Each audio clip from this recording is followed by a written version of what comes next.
Welcome sa Durs TV. Kung interesado ka sa ganitong news, huwag kalimutang isubscribe ang ating YouTube channel. Maraming salamat! Welcome po ulit sa ating panibagong update tungkol sa Kim Pao. Ihahatid ko po sa inyo ang pinakabago at pinaka-latest na mga kaganapan tungkol sa kanila. Kaya naman kung hindi ka pa subscriber ng ating channel, pindutin nyo na ang notification bell para lagi kayong updated sa mga balitang trending at napapanahon.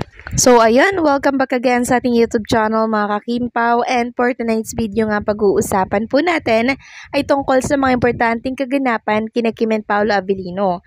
Then mamaya ipapakita ko sa inyo ang tinuturong picture ni Kim and Paolo Avellino, kuha po yan sa Valley Scene. May nakita kasi tayong picture ni Kim and Paolo Avellino. So mamaya pag-uusapan natin yan, pero bago po ang lahat, narito muna ang kasagutan ni Paolo Avellino para po sa mga nagtatanong kung bakit daw wala laging post si Paolo Avellino sa kanyang mga social media account. Eto, nasagot na po ni Paolo Avellino. Sabi po kasi ng isang account na Team Paolo Avellino, bakit wala ka man lang post sa IG mo? #AskPao. Sabi ni Paolo, kasi hindi social media ang buhay ko.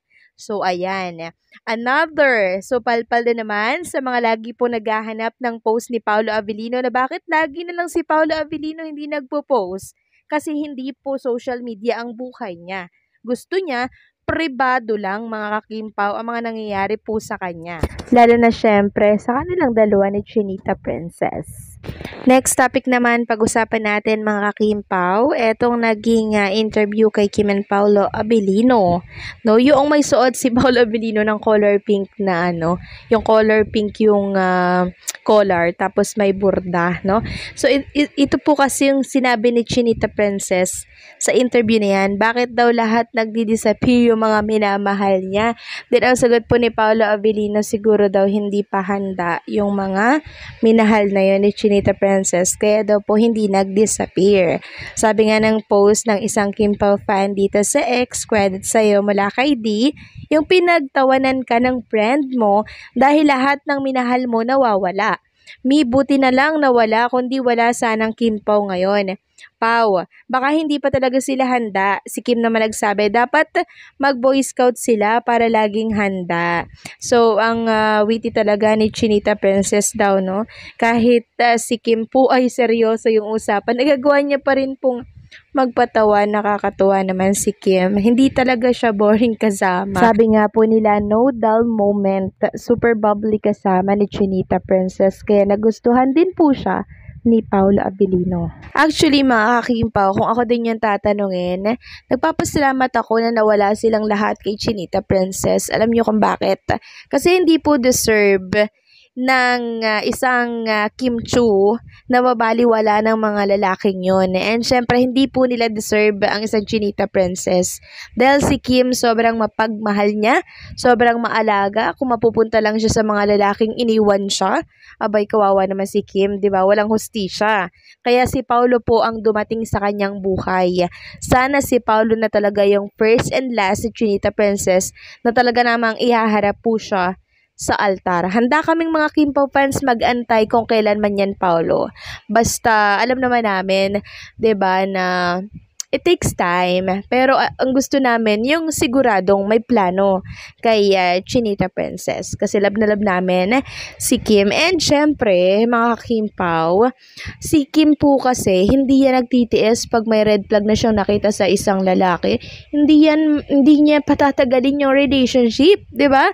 Kay Paolo kasi mga Kim Pao, okay na okay naman sila. Kaya hindi na po kailangang mag-worry ng ibang mga fan dyan or mga netizen ay baka iwanan lang ni Paolo si Kim. No, mga ka-Kim-Pao, kung meron nakikita si Kim na hindi po maganda kay Avellino, hindi na po yan magtatagal dyan. Hindi na siya mag-insert ng effort, ng oras. Hindi niya alagaan si Paolo Avellino, ha? Hindi yan magpapakaganyan kung wala siyang nakikita, mga ka-Kim-Pao, na magandang side ni Paolo. Kasi nakaya niya nga po yung 11 years na iwanan. Ito pa kayong si Paolo Avellino na bago lang. 'Diba? So, ibig sabihin, ayos. Ayos yung ugali ni Paulo. Ayos yung pakikitungo ni Paulo kay Chinita Princess. Kaya pinagpapatuloy ni Chinita Princess yung magandang samahan na meron sila ni Paulo. Sabi nga dito ng isang fan, hindi ko alam kung Kimmer lang siya. Sabi niya, nagawa nga niyang talikuran yung 12 years. Sorry, 12 years pala, hindi 11 years na relasyon niya doon sa isa dahil di niya nararamdaman na pinapahalagahan siya. Yan pa kayang bago pa lang. Please, I love them as a tandem and botong-boto ako kay Paulo. Pero, ayan, di martyr si ate ko and I think alam ni Paulo yan. Alam po ni Paulo, hindi martyr si Chinita Princess. Kaya nga si Paulo, di ba, iniiwasan niya hanggat maaari yung pwede pong makaapekto sa relationship nila ni Chinita Princess. Inuunahan na po agad ni Paulo kasi alam ni Paulo Avellino na hindi martyr si Kim.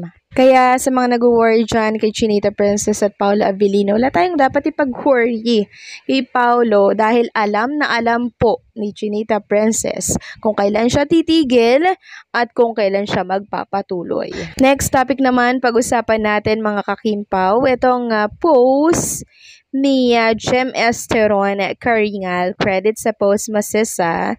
So, ito po ay mula sa Instagram story ni Cam Chu. So, nag-post po si Cam Chu ng ilang mga picture kuha sa Valicine. Pero, isang picture ang kumuha ng atensyon ng mga Kimpaw fans. Ito pong nasa isang cottage ba tawag dito? Correct me if I'm wrong na lang. Dalawang tao yan, isang babae, isang lalaki. Si Kim Chu and tinuturong si Paulo Avellino. Parang wangis daw ni Paulo Avellino mga kakimpaw. Ayan o. 'Di ba sinasabi po nila na hindi daw kasama si Paulo Avellino dito po sa Valicine. Iba't iba kasi yung mga nila mga komento at opinion nila. Pero eto kasi yung picture mga kakimpaw si Kim yan, malinaw na si Kim yan mga kakimpaw. Pero yung lalaki, sa tingin nyo mga kakimpaw, si Paulo Avellino ba yan? Kasi nung nagbasa ako ng comment section, eto yung komento nila. Parang si Pau as si Kim. Then may nagkomento na yes. Sabi pa ng isa, si Pau yata yan mga kakimpaw. Tama ba ako? May nagkomment ulit na yes. Siya po yan. Then, may nagkomento pa na, aba, si Papi yan, kasama ni Kimi. So, ibig sabihin, yung previous update natin, may katotohanan na sumunod si Papi Paulo or sinundo nila Cam. Diba? Yun yung nababasa ko lamang naman dito sa mundo ng social media. So, kung totoong si Paulo Avellino yun, sobrang happy na ng puso natin. Kasi, finally, diba, magkasama sila sa Valicine, parang vacation na din nila yun. Pero ilang araw lang yan sila dyan, mga kakimpaw.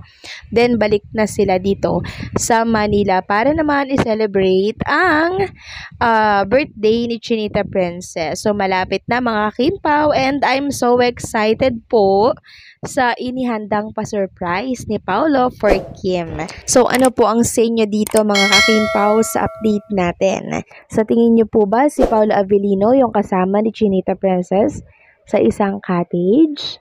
Please comment down below.